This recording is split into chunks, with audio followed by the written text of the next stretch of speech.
మంత్రి కేటీఆర్ కేంద్ర బడ్జెట్ లో తెలంగాణకు ఇచ్చిన నిధుల లెక్కలు తెలుసుకుని మాట్లాడితే బాగుంటుందన్నారు రైల్వే శాఖ మంత్రి Ashwini Vaishnav.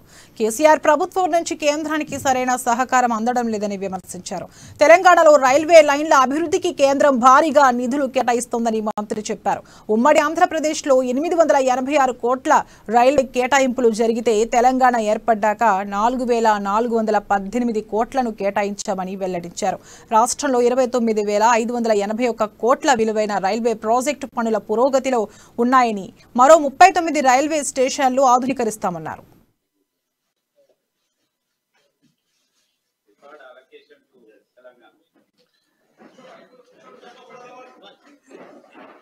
Budget of financial year 23-24 is one of the most important budget that has ever been presented in this country. We must see this budget in the light of the way the entire world is moving today. You are all aware that the entire world is going through a very difficult and uncertain time. Countries where there is a lot of opulence, very rich countries, even those countries are finding a lot of difficulty during the last almost 2.5 years. The world has gone through pandemic. It has seen supply chain disruptions. It has seen difficult crises like food crisis, energy crisis. Under all such circumstances, the way our Prime Minister Shri Narendra Modi ji, the way he managed the economy, that is something which every entire world is today noticing. When the whole world is going through low growth or almost towards recession and very high inflation, in that circumstance, India is going through high growth and very reasonable, moderate, controlled action. Friends, I would like to share some data with you.